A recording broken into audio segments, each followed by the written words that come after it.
Especial Eleições Municipais 2020, TV Santa Maria. Oferecimento Cibrama. Visite a nossa loja na Policlínica Wilson Aita. Ideal Imóveis. O resultado importa.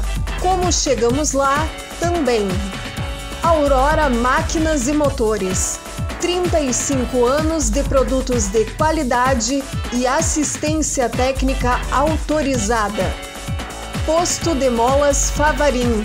Luiz Favarim e Filhos Limitada, desde 1969. Imobiliária Soma.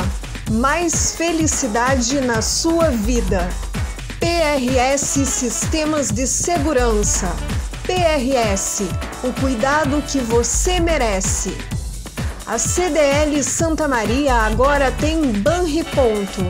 Pagamento de boletos, transferências, depósitos e consulta ao SCPC. Tudo em um só lugar. Na Astrogildo de Azevedo, 354. CISEPS, referência integrada em saúde para Santa Maria e região. Mega Café. Assistência técnica em insumos para todos os modelos de máquinas de café. Quatrum Soluções Empresariais.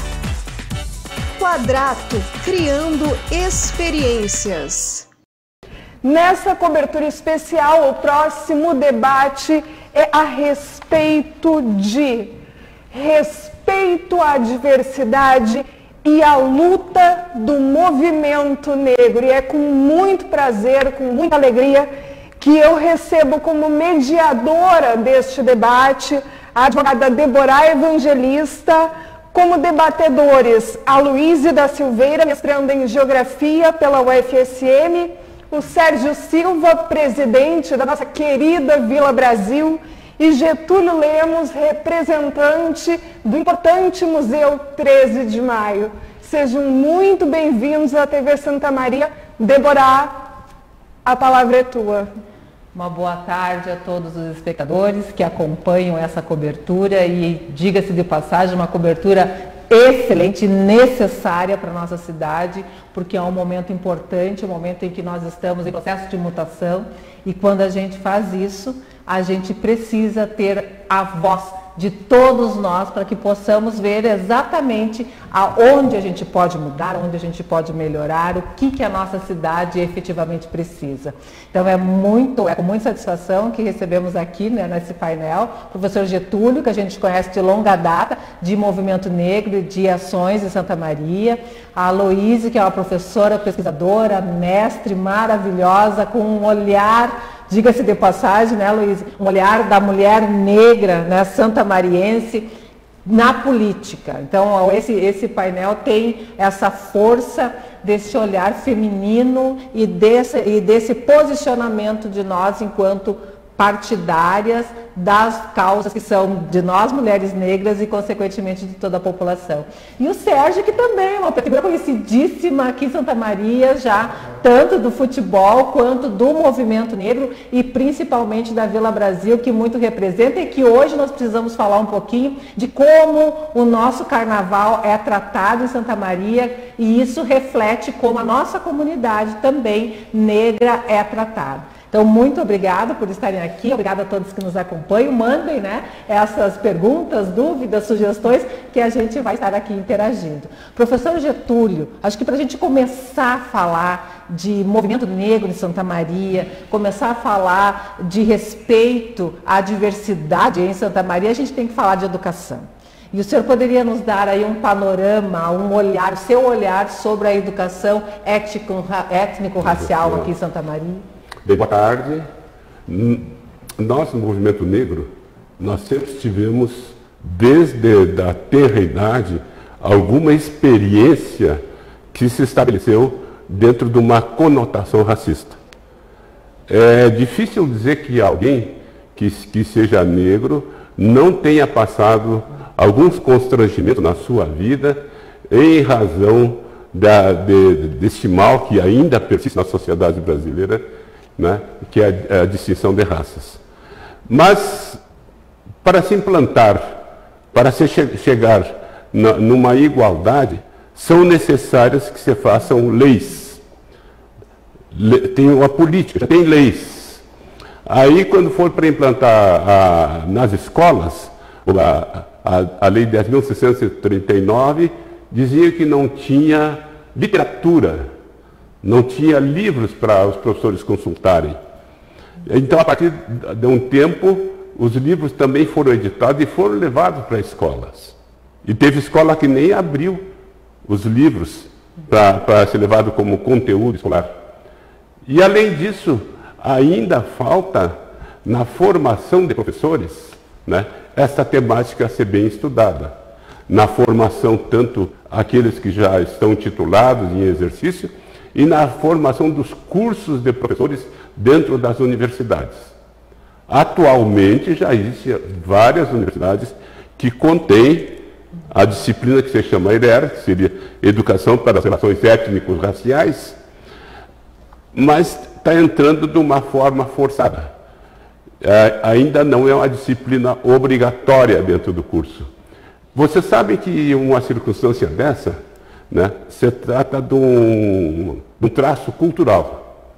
A diferença, os privilegiados não querem perder o seu espaço e não querem permitir que outros, que sejam diferentes, né, que eles enxergam como diferentes, que na verdade, de acordo com as leis, nós somos todos iguais, mas eles enxergam de forma diferente. Até a década de 90, não se enxergava uma balconista nas lojas, mesmo aqui em Santa Maria, que fosse negra. Podia ir numa farmácia, até no supermercado, né, para ser caixa do supermercado, não tinha negro ou negra trabalhando na década de 90. No fim da década de 90, começaram a surgir alguns, né, trabalhadores negros que tinham a face. Eu tive 2 alunos, né, no segundo grau, muito amigos, um negro e um branco, trabalhando numa loja aqui em Santa Maria. Então eles trabalhavam naquela loja, ficaram no depósito quando entraram lá, estavam ainda fazendo ensino médio, estudavam de noite. Passado 2 anos, o branco estava no balcão e o negro continuava lá no fundo, no almoxarifado, né? Eu questionei para o dono da loja e ele disse, não, é que, de acordo com as oportunidades, o rapaz tem bom desempenho e tudo mais, não disse o motivo verdadeiro. Passou mais 2 anos, o rapaz continuava ali no balcão da loja, o branco, e o negro continuava no depósito. Você pode ver que essas coisas não têm uma explicação lógica, mas, na verdade, a lei existe, a literatura existe, existe o conhecimento, né? E essas oportunidades, como estamos tendo hoje, é o momento da gente cada vez aprofundar mais, divulgar mais, fazer com que as novas gerações das crianças aprendam que o racismo é um mal, né, que está na estrutura da sociedade humana e precisa ser eliminado. Então, agradecer muito a oportunidade para poder abrir a nossa fala. E nós temos que entrar na prática. De teoria, tem bastante estudos, tem nas universidades, tudo mais e tal, mas no momento de praticar, depende das novas gerações. Muito bem, e isso é muito importante, né, professor Getúlio, a gente tratar desse tema. Eu acho que a TV Santa Maria que coloca em evidência aquilo que a gente vinha falando antes, quer dizer, qual é a visibilidade que tem essa população negra em Santa Maria? Essa população negra, ela é objeto de análise, ela é objeto de estudo, ela é objeto de projetos, ela está sendo contemplada enquanto parcela efetiva da população? A professora Luíse pode já começar por aí, né, professora? É bem importante, assim, às vezes a gente, quando chega o novembro, nós somos sempre muito solicitados para falar sobre negritude em razão do mês da consciência negra. Mas se vive a negritude o ano todo e, como o professor Getúlio já coloca muito bem, a gente vive sobre a situação do racismo estrutural, que é esse racismo velado. Não existe ninguém nos proibindo de entrar nas universidades, mas se nós somos ainda a parcela mais pobre, que tem menos acesso à educação, obviamente existe uma mão visível e invisível na entrada da universidade para a gente. Então, eu venho de uma geração que pegou algumas mudanças em relação à população negra no ensino superior, mas quando eu entrei na universidade éramos ainda só 2% dos negros em ensino superior, isso em 2005. Então, acho que isso é um dado bastante importante. Quando eu resolvi fazer mestrado, não foi diferente. Única menina negra dentro da sala de aula.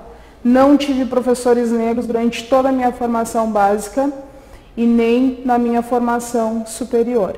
E isso nos fala bastante por que nós ainda somos marginalizados e por que nós ainda estamos à margem dos espaços de poder e de cargos de prestígio. Eu acho que isso deve ser problematizado. O negro ainda está relacionado com trabalhos de menos prestígio social. E aí essa construção que é a partir dessa discriminação de cor, que é a discriminação que nós temos aqui no Brasil é de cor, é preciso falar isso, não é um racismo de origem, é de fenótipo. Então você pode ter formação, você pode pertencer à classe média, mas você ainda será uma pessoa negra e isso tem desdobramentos e você vai continuar sendo excluído. Exatamente. E nós estamos esperando aí, vamos saber no final da tarde, início da noite, quem são os eleitos aqui em Santa Maria e vamos ver, né, se esses eleitos vão fazer alguma coisa efetiva pela nossa população. Exato, Débora. Mas eu quero, antes de tudo, deixar consignado aqui que hoje a minha querida Vila Brasil está aniversariando, né? São 61 anos de Vila Brasil. E eu levantei hoje já pensando nisso, né? Escrevi um texto lá meio rápido, mas eu tinha que escrever alguma coisa. Até porque eu sou o presidente, tinha que dar um exemplo para o pessoal. E isso aí prova que os negros já, lá no começo da abolição, né, claro que se sentiram excluídos, né? Aliás, nem excluídos, eles nunca fizeram parte da sociedade, né? Eram seres inferiores, né? Mas aí quando eles ganharam legalmente a liberdade, né, começaram a ver que eles tinham que fazer alguma coisa para sobreviver, né? Então a gente já sabe que o primeiro passo foi ir para a periferia, né, onde permanecem a maioria ainda. E em 1958 um grupo de negros, né, alguns ainda vivem, né, servem de exemplo para nós, fundaram a Vila Brasil, né, que foi um centro de resistência, né, um centro de combate ao racismo, né, um lugar onde os negros procuravam para manifestar a sua dança, a sua musicalidade. E isso aí foi crescendo, né, e foi contagiando a cidade. E a Vila Brasil se tornou, e hoje é uma escola-mãe, a gente chama isso, porque lá da Vila Brasil surgiram grandes sambistas, né? E que depois, com o passar do tempo, alguns saíram, fundaram outras escolas, né? Mas a origem deles é da Vila Brasil. Então, a Vila Brasil, acho que, assim como os clubes negros, né, foram os primeiros movimentos de apoio aos negros, de socorro, né?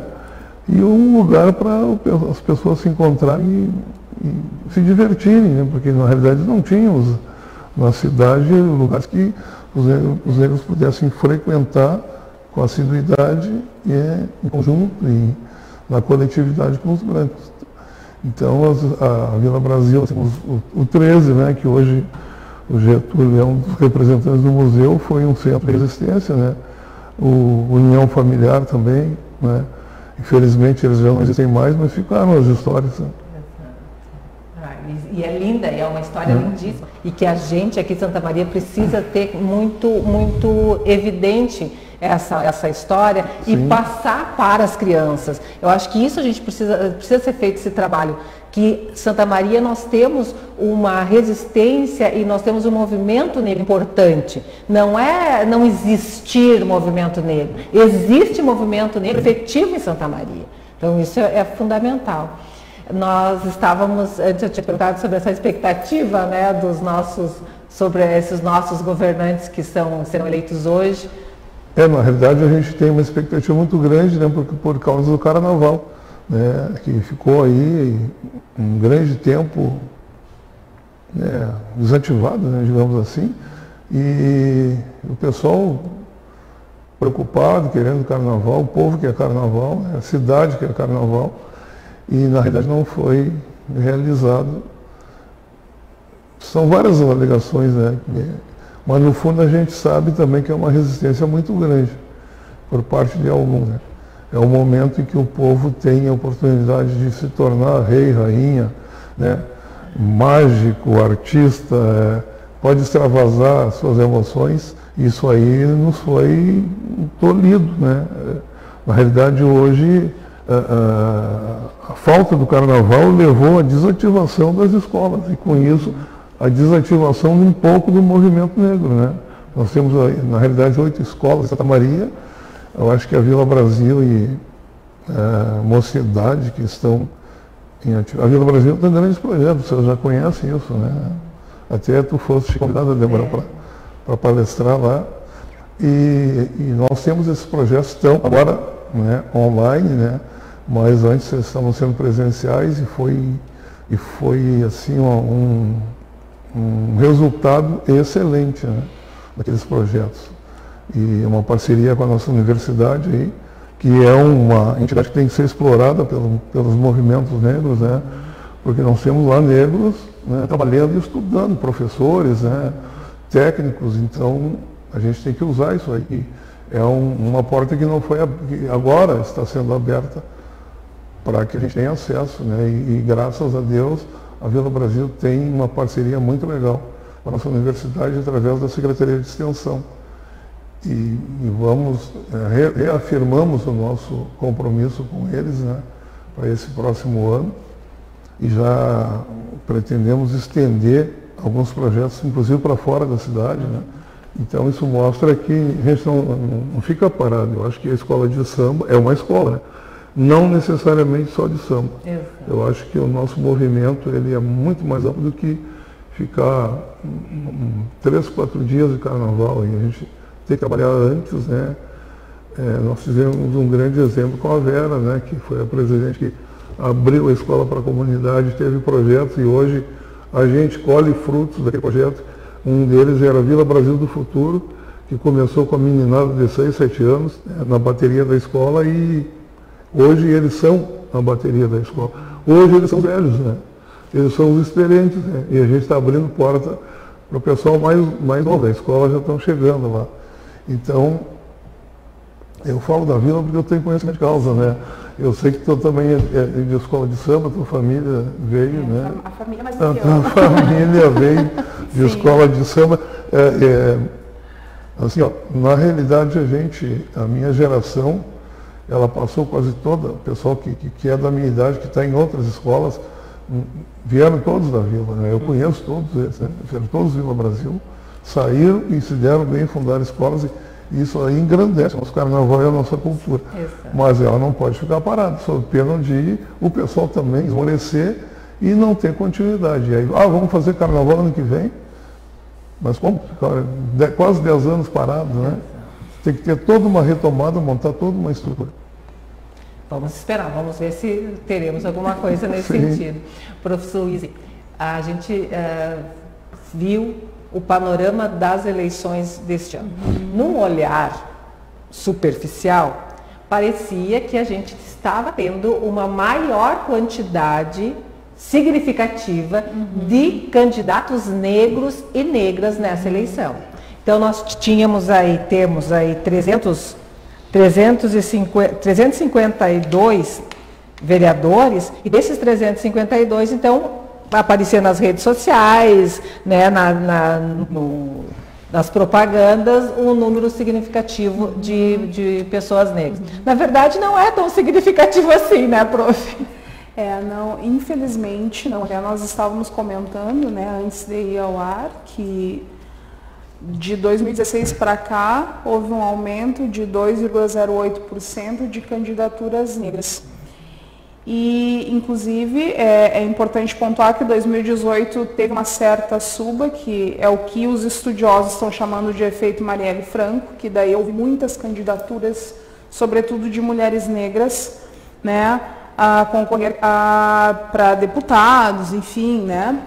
Mas aí, agora em 2020, a gente tem que pensar também que é uma eleição construída nas redes sociais, né? Então, essa questão da visibilidade, ela é muito ilusória.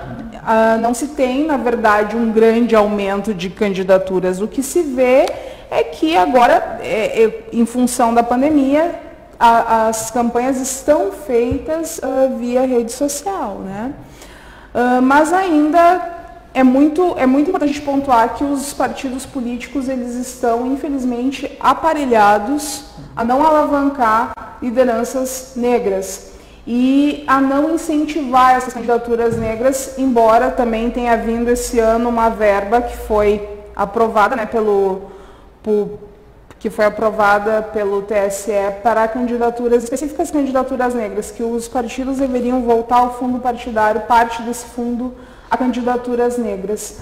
Mas ainda vamos agora ver o resultado, vamos ver o quanto isso funcionou, se essa injeção a mais de verba nas candidaturas negras funcionou. Mas o que a gente sabe ainda é que somos minoria. Exato. Né? E isso é muito... Porque daí, se não há pessoas que nos representem em cargos executivos, como é que vão existir leis para que melhore a condição dessa população negra? Isso deve ser questionado. Só um negro sabe o que o negro passa. E eu até vou lançar uma crítica dos candidatos brancos que se valeram desse discurso, do discurso identitário esse ano, para angariar votos e se aproximaram de pessoas que estão dentro do movimento negro e dentro do movimento LGBTQI+, para angariar votos. E isso é estarrecedor. Eu espero que, se essas pessoas consigam entrar, elas de fato atuem para essas bandeiras e para essas causas, porque senão é só discurso vazio e a demagogia que estamos todos completamente fartos. Voltando um pouquinho ali, nessa verba que tu falaste, ela foi destinada a negros, candidatos negros e mulheres. E mulheres. Então, muitos partidos seguraram esse dinheiro, não repassaram aos candidatos. E, aliás, foi uma falta de divulgação isso aí, porque muitos candidatos até nem conheciam, né, esse direito deles, né? Mas aí, Sérgio, é o que a professora está dizendo. O partido, estruturalmente, Sim. não quer destinar. Então, nem comunica, as pessoas nem ficam sabendo que existe essa possibilidade. E isso, para mim, é muito sério, porque se a gente vai ver Santa Maria, quais são as lideranças negras que nós efetivamente temos? Das escolas de samba, no momento que eu não faço carnaval, eu vou acabando com as escolas de samba, e as escolas de samba fazem um movimento dentro das comunidades, e esse movimento faz com que nasçam pessoas que vão se tornar essas lideranças. Então eu não tenho liderança negra. E aí o que veio o partido dizer? Mas eu não tenho candidatos negros porque não existem. É sempre o mesmo discurso. Não existem candidatos negros que queiram colocar o seu nome à disposição. Na verdade, o partido não deu a oportunidade, não criou meios para que essas pessoas se tornassem lideranças, para que viessem a ser candidatos. E tem um outro detalhe, né, o professor Getúlio também antes comentava. Uma coisa é eu ser candidato, tá? Candidato com chances efetivas ou candidato só para preencher número de espaço. Isso. E não vai ser um candidato que vai ser trabalhado, que vai ser monitorado, que vai ser realmente feito um trabalho em cima do nome dele para que ele seja eleito. Então, é muito triste quando a gente tem uma candidata negra, principalmente mulher, e ela está ali, e ela já sabe que ela só está ali para levar voto para preencher um número. porque daí fulana é eleita. Então, isso é triste, e a gente vê isso também na nossa cidade acontecendo. Eu fico preocupado, viu, quando chamam que o movimento negro é das minorias, né? Se nós somos 53% da população brasileira, por que diz que o movimento negro é minoria? Não, porque não tem candidato, ninguém quer participar dos momentos decisórios da sociedade e tudo mais. Então fica sendo as minorias, entendeu? Pertence uma porcentagem obrigatória de candidaturas, porque são as minorias de candidaturas.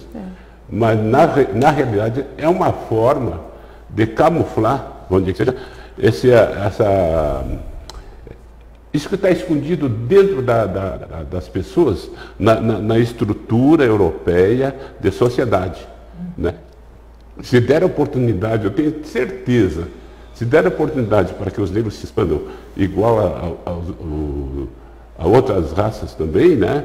Aos brancos especialmente, tem muita gente que deseja escutar. Eu me lembro quando eu era pelo Museu 13 de Maio, eu estive em Nova Palma, fazer uma palestra lá, me disseram, lá em Nova Palma estão querendo uma palestra, mandaram uma mensagem para o Museu 13 de Maio, que fosse lá fazer uma palestra. E dentro da diretoria eu fui escolhido, que os outros não poderiam ir, né? E não é que quando eu cheguei lá, quando eu vi um ginásio cheio de cadeiras, aquele ginásio, umas 400 cadeiras, eu estou acostumado a fazer palestra para o movimento negro, 50 pessoas, 60, quando chega a 100, a gente fica muito feliz, né? Barbaridade. Mas por que escolher um lugar tão grande? Eu fiquei pensando, enquanto estava preparando ali meus slides e tal, né? Lugar tão grande, eu prefiro um lugar pequeno, com bastante gente, que fique bem apertadinho, né? Fica mais aconchegante do que um lugar grande, que as pessoas vão ficar longe uma da outra. Aí começaram a trazer criança da escola tal, as professoras, né?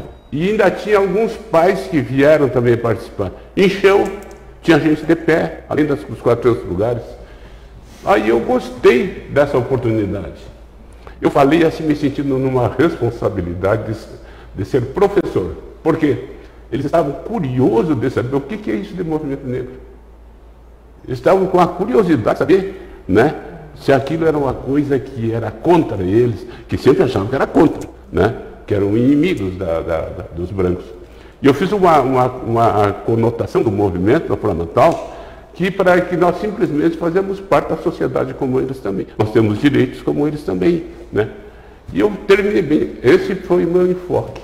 Na qualidade de professor, eu quis trabalhar como se fosse uma aula, aquela fala que eu fiz. Eu me admirei, pessoal, que eles bateram palma de pé. Olha. E eu não sou palestrante, hein? Eu sou professor só. Bateram palma, todo mundo bateu palma do jeito que eu abordei, gostaram muito. Que sentiram a tendência de aproximação que eu buscava. De aproximação, né? Aproximação, mas marcando território. Não era aproximação, né? Subserviente. Não, aproximação com igualdade, mostrando que nós temos nossos direitos, assim como eles têm, nós pagamos nossos impostos, assim como eles pagam, né?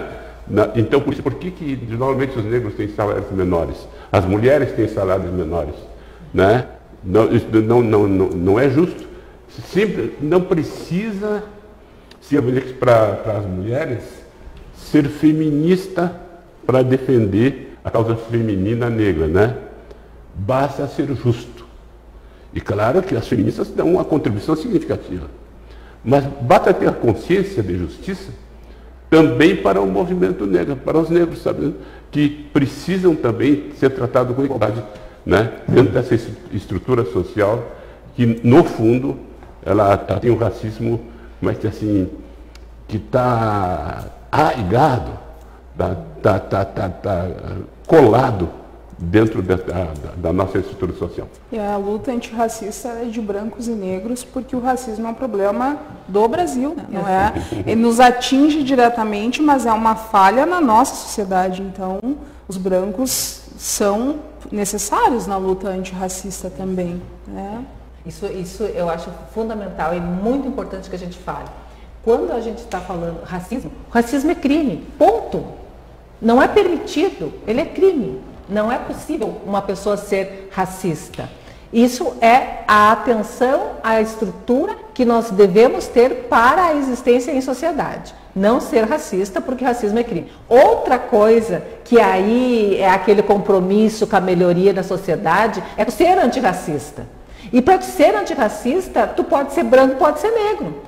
Isso é necessário se a gente quer realmente ter uma sociedade melhor, igualitária, com oportunidades para todos, uma sociedade que possa realmente ser fraterna, né, que a gente diz. Então é muito importante que a gente tenha essa noção de que a luta antirracista, ela é efetivamente de todos. E aí nós vamos ver na nossa sociedade aqui em Santa Maria, nós temos uma universidade pública que está aí todo ano colocando no mercado de trabalho profissionais negros no mercado. Muito bem. Esses profissionais, essas pessoas que estão saindo, vamos utilizar só a Universidade Federal de Santa Maria, não vamos nem pegar as particulares, elas estão tendo o seu lugar no mercado de trabalho?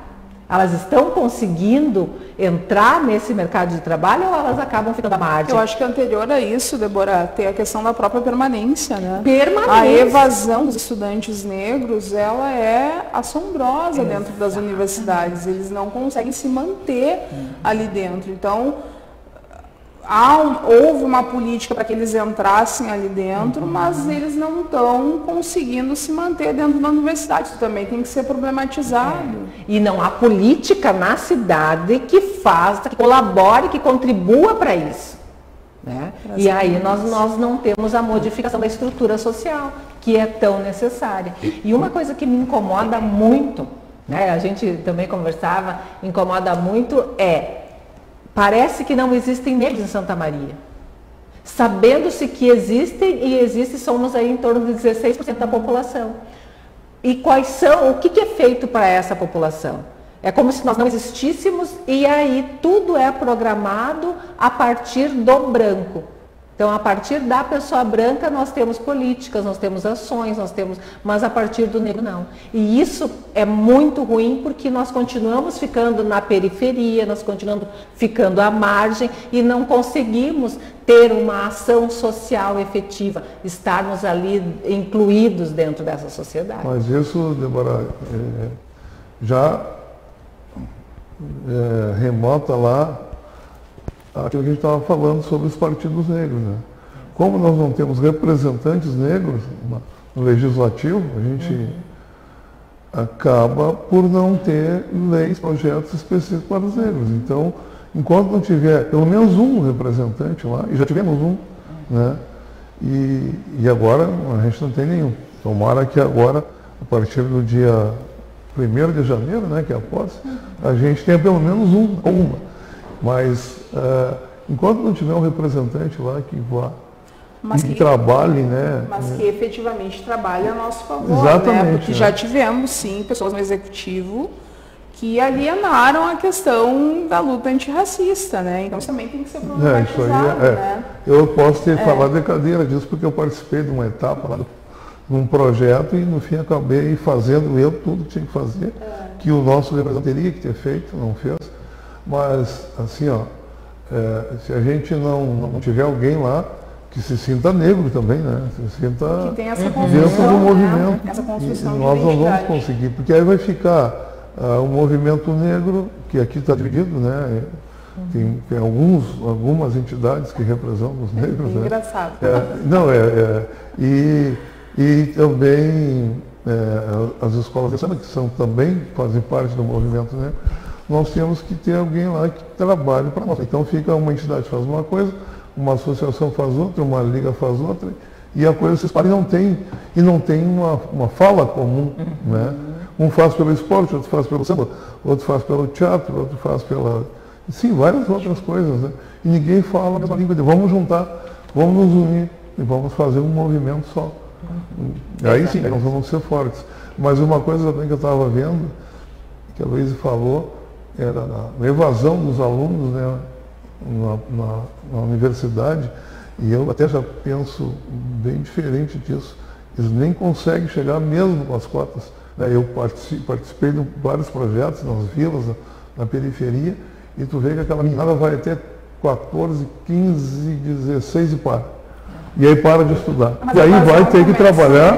Básica, exatamente, não consegue evoluir. Não consegue. Básica. Aí não tem como chegar na universidade. Para tudo ali. Né? Então, até pelo futebol, que eu tenho uma experiência muito grande, vem jogando em escolinha, vai ser bom, vai ser um jogador. Lá pelas tantas, acontece alguma coisa na família que ele vai ter que trabalhar, vai ter que deixar de jogar bola, deixar de estudar para sustentar 4, 5, 6 irmãos que estão vindo menores que ele e que não tem mais pai, não tem mais mãe, por vários outros motivos. Né? Daqui a pouco aquele menino de 16 anos, aquela menina, vai ser o pai e a mãe da família. Né? E aí acaba com tudo, acaba esporte, acaba estudo, acaba tudo.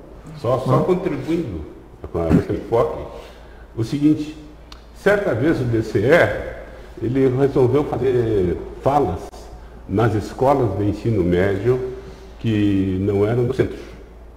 Né? Surpresa foi que em eles iam na sala de aula e conversavam com os colegas, né, de ensino médio.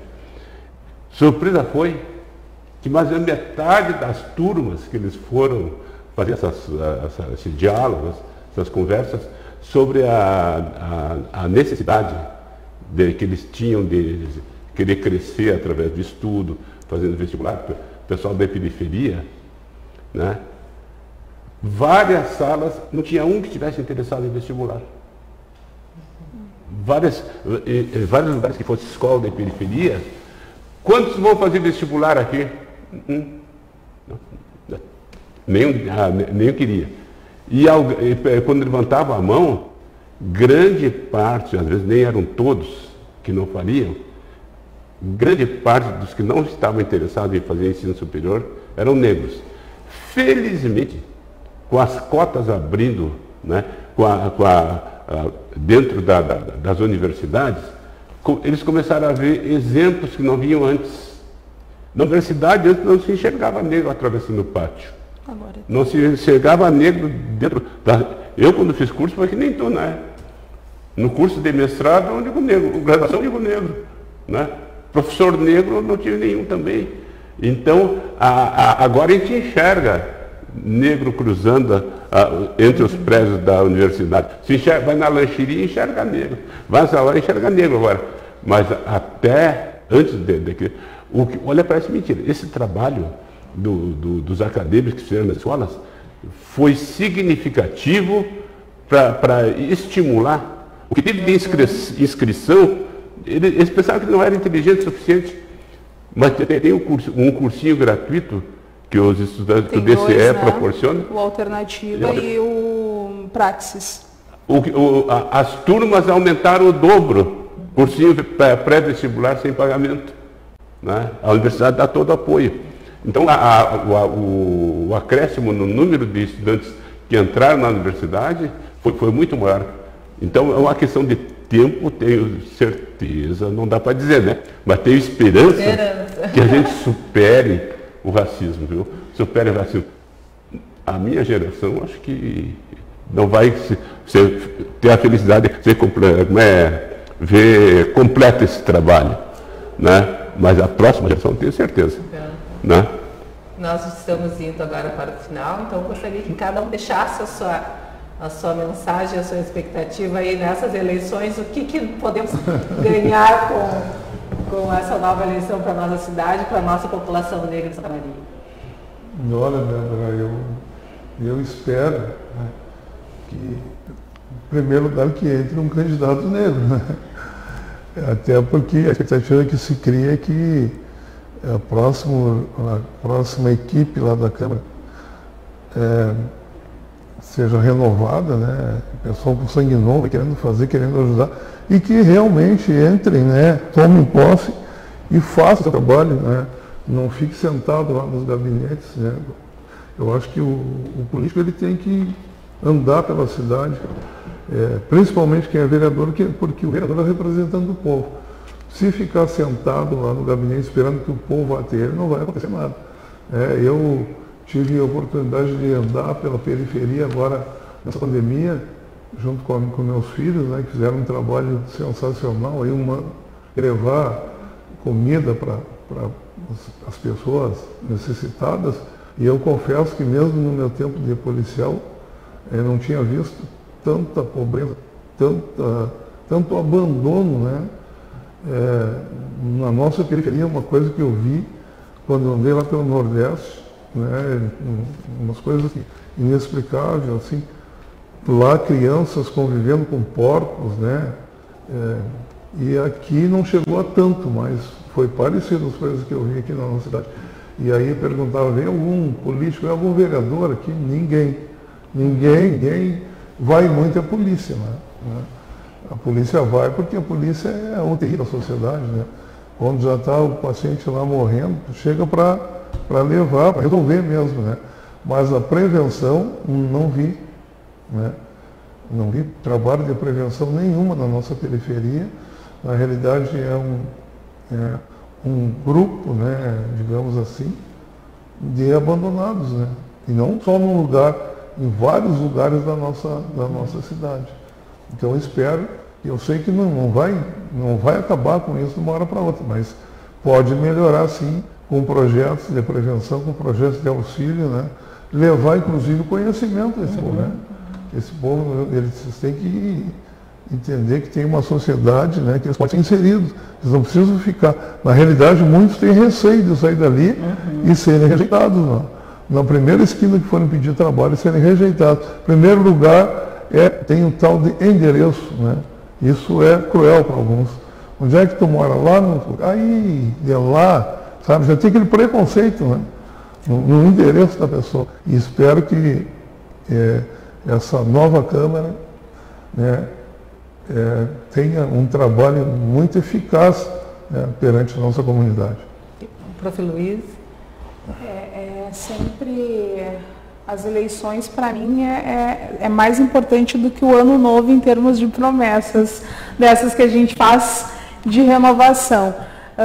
Assim como o Sérgio, eu espero que tenhamos pessoas negras em cargos executivos da cidade, que tenhamos vereadoras e vereadores negros eleitos e que a gente deixe de ser massa de manobra partidária.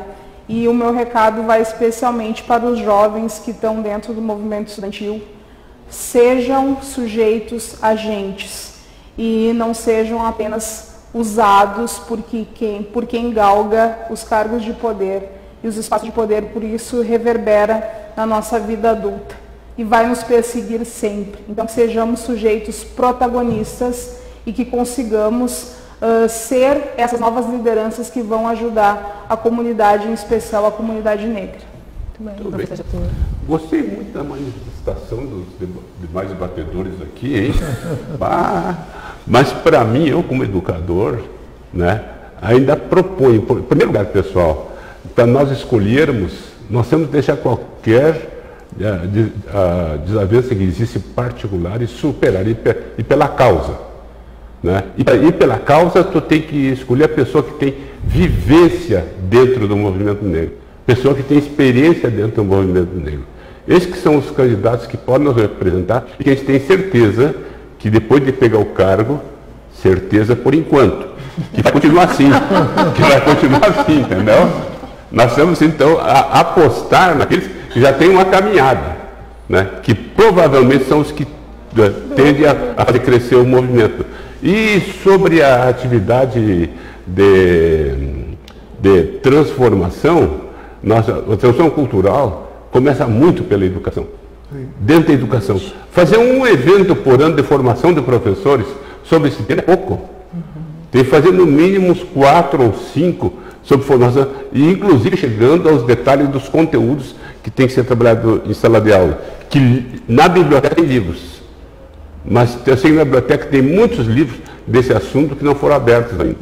Tá? Então, fazer orientação com os que têm a formação de professores, né? Mas uma formação de professores que, além das diretrizes, das literaturas, chegue aos exercícios de sala de aula também, para poder que as crianças aprendam e reconheçam e se identifiquem todos entre si da forma igual. Muito bem. A gente agradece imensamente a todos que participaram aqui conosco, quem está prestigiando, assistindo, é sempre muito importante, e trazer a discussão, trazer a problematização, como diz a prof, trazer a lume o que está acontecendo na nossa comunidade com a população negra de Santa Maria é fundamental, é importante para que a gente possa melhorar essa qualidade de vida. Agradeço a TV Santa Maria por estarmos aqui também. Nós aqui agradecemos Serjão, Luiz, professor Getúlio, Débora, parabéns pelo alto nível do debate, pelo alto nível de politização do movimento negro e das demandas buscadas, né? Não basta não ser racista, a gente precisa de uma sociedade antirracista. Obrigada por engrandecerem o debate da TV Santa Maria. Agora, 2h22, a gente faz um breve intervalo e a seguir um grande debate sobre cenários políticos com Ricardo Jobim e o professor Pedro Aguirre. Especial Eleições Municipais 2020, TV Santa Maria. Oferecimento Cibrama, visite a nossa loja na Policlínica Wilson Aita. Ideal Imóveis, o resultado importa, como chegamos lá também. Aurora Máquinas e Motores, 35 anos de produtos de qualidade e assistência técnica autorizada. Posto de Molas Favarim, Luiz Favarim e Filhos Limitada, desde 1969. Imobiliária Soma, mais felicidade na sua vida. PRS Sistemas de Segurança. PRS, o cuidado que você merece. A CDL Santa Maria agora tem Banriponto. Pagamento de boletos, transferências, depósitos e consulta ao SCPC. Tudo em um só lugar. Na Astrogildo de Azevedo, 354. CISEPS, referência integrada em saúde para Santa Maria e região. Mega Café, assistência técnica em insumos para todos os modelos de máquinas de café. 4 Soluções Empresariais. Quadrato, criando experiências. Posto de Molas Favarim, equipe qualificada com profissionais especializados em molas para truques, carretas e caminhões, proporcionando sempre o melhor atendimento. Posto de Molas Favarim, especializada em suspensão e freios. Rua Oswaldo Cruz, 1442. Fone 5532262830. Santa Maria. Neste verão 2021, a loja Cibrama apresenta com muito orgulho a coleção de estampas exclusivas. Visite a nossa loja na Policlínica Wilson Aita e escolha as peças que combinam com você. Marcas Cholé, Voar e Lucidez, que representam a força e a beleza da mulher brasileira. Nosso maior diferencial é um planejamento utilizando inteligência artificial nos equipamentos. A partir de sistemas de alarme instalados, em conjunto com câmeras, nós conseguimos mapear grandes áreas, antecipando qualquer evento que porventura poderia acontecer. O que nós da PRS queremos é trazer para você o cuidado que você merece.